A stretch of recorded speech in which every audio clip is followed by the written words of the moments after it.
In this video, I'll be showing you how to access monthly budget reports using OpenGov. OpenGov is a web-based budgeting tool that department heads, analysts, managers, and others can use to get detailed budget and transaction information. If you haven't received an invitation to create an account with OpenGov, you should have received one via email. But if not, or you had trouble setting up the account, just reach out to me and I'll be able to get an account created for you and help you walk through those instructions. But once you have an account created and you've logged into OpenGov.com, it'll automatically take you to the reports section of the website. The reports section is going to have your monthly budget report as well as a detailed transaction report. We're going to focus just on the monthly budget report for now because the transactions are actually built into this report so you can see both of them in the same place. There's some other features that you can view and play around with. We aren't really using any of these features like the budget one, for example, or the portal. Everything you're going to typically want to find is going to be in the reports section. But we'll go ahead and click into the monthly budget report. The monthly budget report is going to be broken up into three sections. You have the filters and views section over here on the left, which will allow you to select and drill into the information that you want. You have the graph section, which will just visualize that information you've selected. And then you have a summary table and a transactions table down in this bottom section. The summary table will just, again, be a different way of summarizing the information you've selected in tabular form, like a spreadsheet. So it's a little easier to navigate sometimes. And then a transactions report, which will show you the detailed transaction details that make up those various summaries that you're seeing on the summary table and in the graph. With the filters and the views, the filters section will allow you to drill into the information that you want. You can break things down by the expense, the revenue. You can compare revenues versus expenses. You can look at different funds, departments, projects, expense types. You can look at the fiscal year, for example. You can look at different years. All of this can be also selected using this filtered by. So you could, for example, look at a specific department, and you could say want to look at a specific type of expense for a department. You can open some of these up, like administrative services, for example. If you wanted to look at just administrative services, you could just click on the name, and it'll just select that for you. You can also just check certain departments if you wanted to look at various ones and maybe compare them or just see how they're spending together. Administrative services, let's say we wanted to look specifically at the budget services. So you could click on budget services, and then over here in the expense, the types column that we've opened up, you can look at the various different expenses that they might have. You could say look at their personnel services or materials and supplies. You could look at all of the book subscriptions that I have, those sorts of things. It really just depends on what you're looking for. There's a lot of different ways that you can break down the information.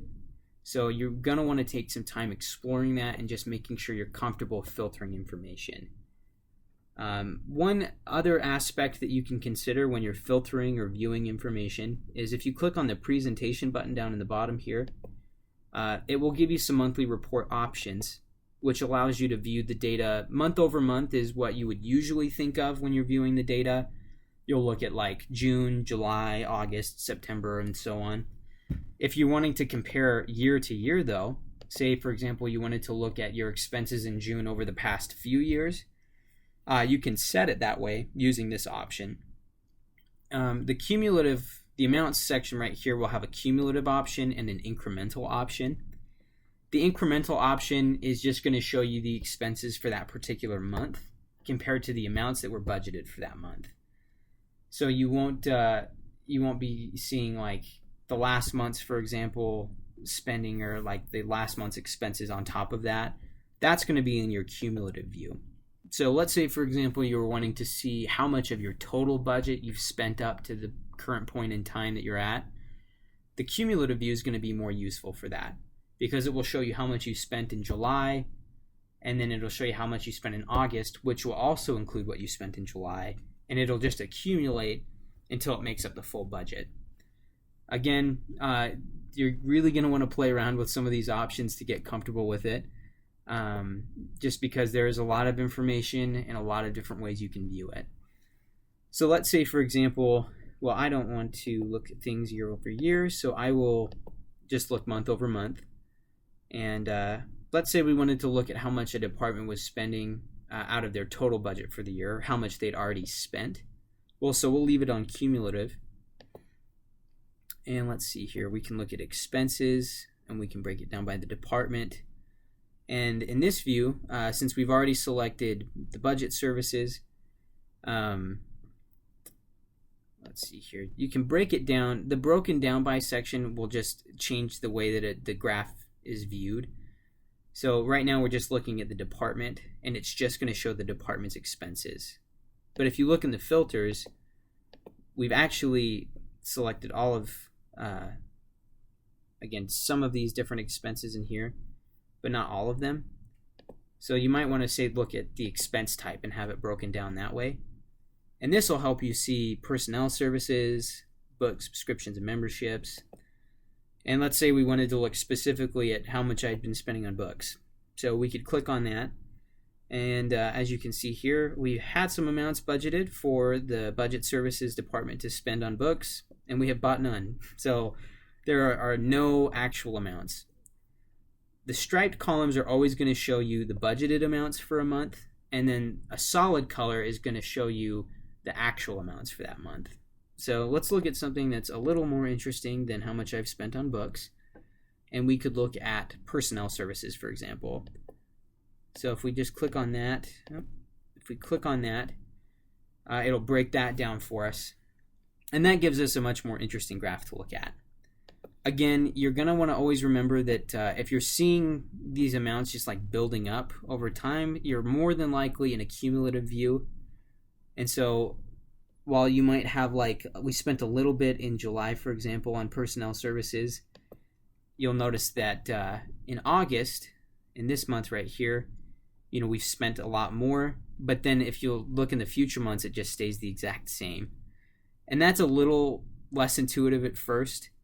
But what that means is that for all these months, they're just, again, showing how much you've spent cumulatively. So you haven't really spent anything else in, say, for example, November that you haven't already spent in August. So once you get into these other months, these bars will start to increase.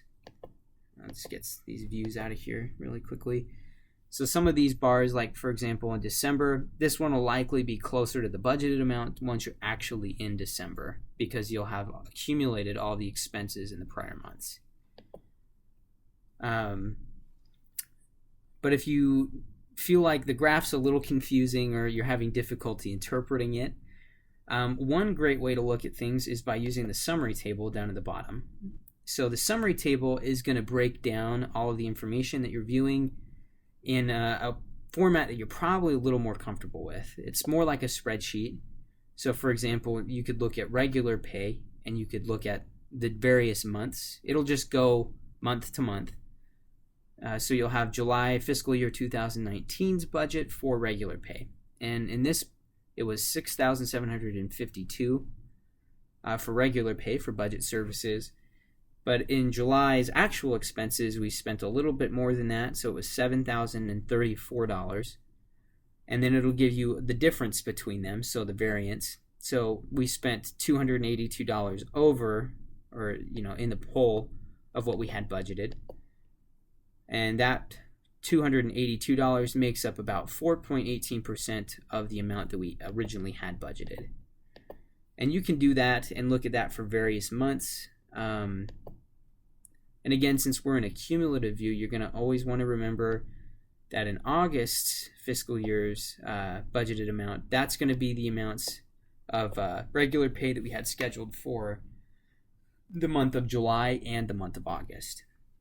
And so that budgeted amount will always increase and increase and increase until eventually you get to the $197,000 and some change that we had budgeted for the entire fiscal year for regular pay. And so this is a great way to look through the information. The summary tables are by far the most useful part of the visualizations and the breakdowns of the information. If you're looking for specific transactions, though, let's do another example. Let's say that we wanted to look at, instead of budget services, and you can use some of these buttons up here to filter information a little more quickly. Let's say instead of budget services,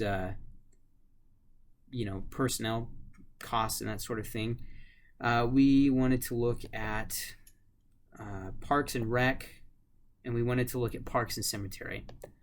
Let's say that there's a ghost, and the Parks and Rec guys were doing some maintenance, and they saw some ghosts, and now they want safety equipment to defend themselves against a ghost. But they want to know how much they spent on safety supplies previously, and they want to see exactly what they have in terms of safety supplies or what they've recently purchased.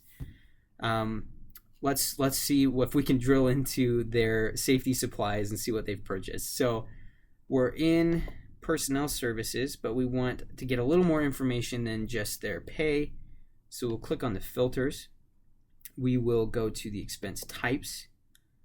We've got expenses selected, but we want to look at supplies for safety. So there's safety supplies. So we'll just click on that just to open the safety supplies.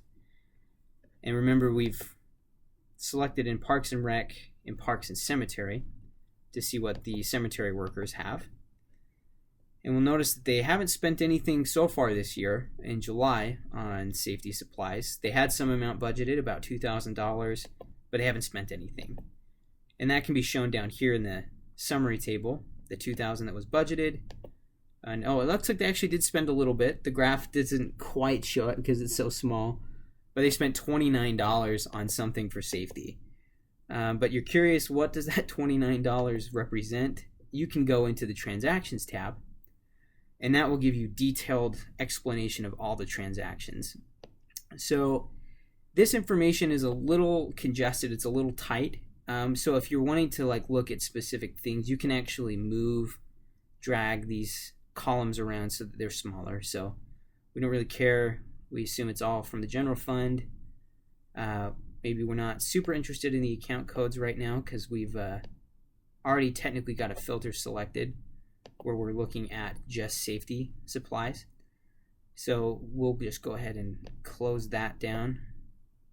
Oh, and you can actually drag these as well. So if we wanted the amount, and let's say we wanted to show when we purchased it, and the remarks section is going to have a description if you put one in on a purchase order, for example. So if you scroll down a little bit, select it out of that. You've got a couple of different supplies in there, but again, we want to just look at safety supplies. So we'll drag it over, and we'll just make some of these other columns a little bit smaller.